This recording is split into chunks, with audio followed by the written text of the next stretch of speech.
Subscribe for more mysteries, unsolved and unexplained. Welcome to This Explainer. You know the story of Mowgli, right? The man cub raised by wolves, swinging through the jungle, singing with a ger. It's a beloved classic. But today, we're going to look at the actual historical inspiration behind that character. And let me tell you, his reality was not a whimsical Disney adventure. It was actually deeply tragic, rooted in profound isolation and a lifelong struggle to understand the human world. Let's peel back the myth and get into the hard facts of Dina Sanichar. Section 1. The real-life Mowgli. So the fiction we've all been sold is completely at odds with the stark historical reality. I mean, we think of a kid learning the bare necessities, communicating fluently with animals, and basically mastering the jungle. But the real Dina Sanichar, it's a pretty grim contrast. He never learned to speak a single word, not one. And despite years of human intervention, he completely struggled to survive in human society. He never truly adapted. It's a massive, jarring difference. Section 2. Discovered in the wild. Okay, picture this. It's 1867, deep in the dense wilderness of northern India. A group of hunters are tracking their prey when they spot something that literally defies belief. Running on all fours, keeping perfect pace alongside a pack of wild wolves, is a human boy. Just wild. Based on his size and development, the hunters estimated him to be only about 6 years old. Think about that. For 6 crucial, formative years, this kid had known absolutely nothing but the law of the jungle. And look, this wasn't some gentle rescue. It was a brutal, traumatic extraction that permanently severed him from the only family and environment he'd ever known. The hunters tracked the pack to a cave, lit a fire, and actually smoked them out.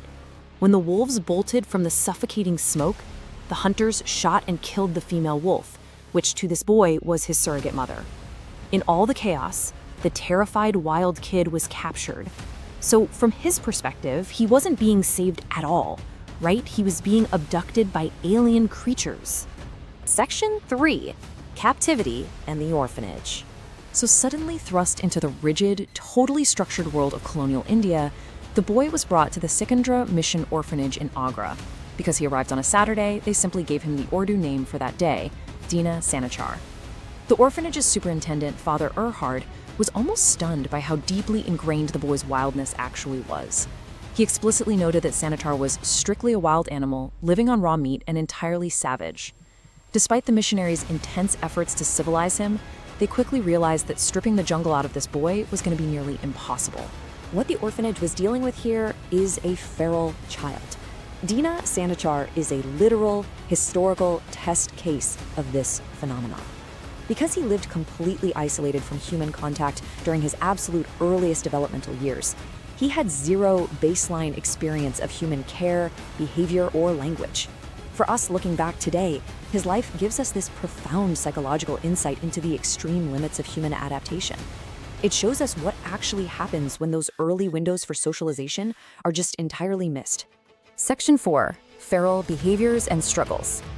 The day-to-day sensory realities of Sanichar's life were highly visceral and honestly incredibly difficult for his caretakers to manage.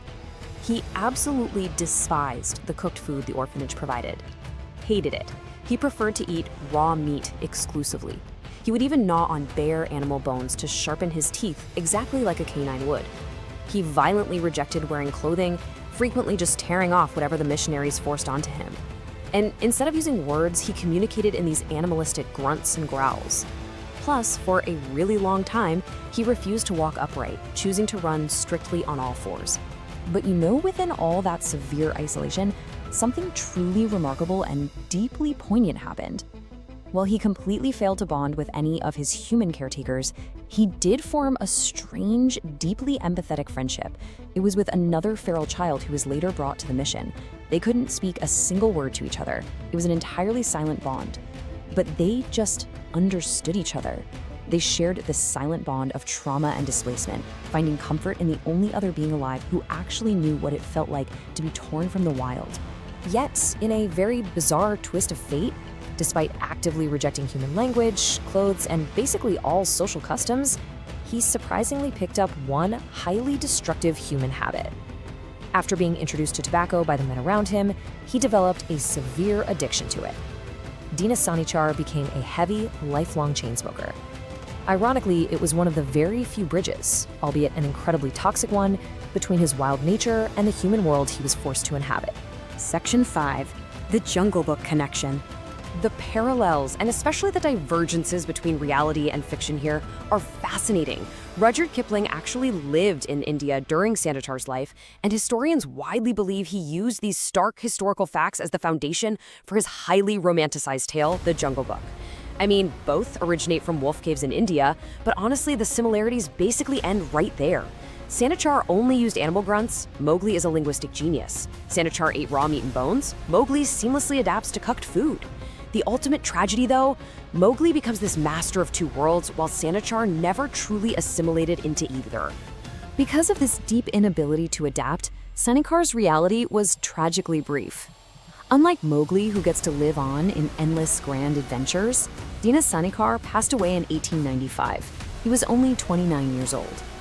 The cause of death was tuberculosis, a devastating respiratory illness that was almost certainly made much worse by his heavy, unnatural addiction to smoking tobacco. Section 6. What makes us human?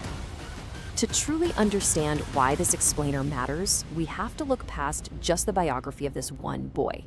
Sanichar's lifelong inability to learn even a single word perfectly grounds a major scientific concept known as the critical period hypothesis. This is the theory that there's a specific, very limited time window in early life where a developing brain can actually acquire language and fundamental human social behaviors. If a child is entirely isolated from humans during this critical window, like Sanichar was for his first 6 years, the neurological door is basically just closed. It shows us that some of the traits we think of as fundamentally human aren't just guaranteed, they literally must be learned early on or they are lost forever. So, as we wrap up this explainer, I really want to leave you with a lingering, provocative thought.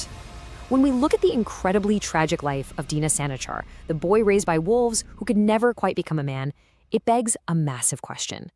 If we are so deeply and entirely shaped by our early environment, is humanity simply something we are born with in our DNA, or is it fundamentally something that we must be taught by others?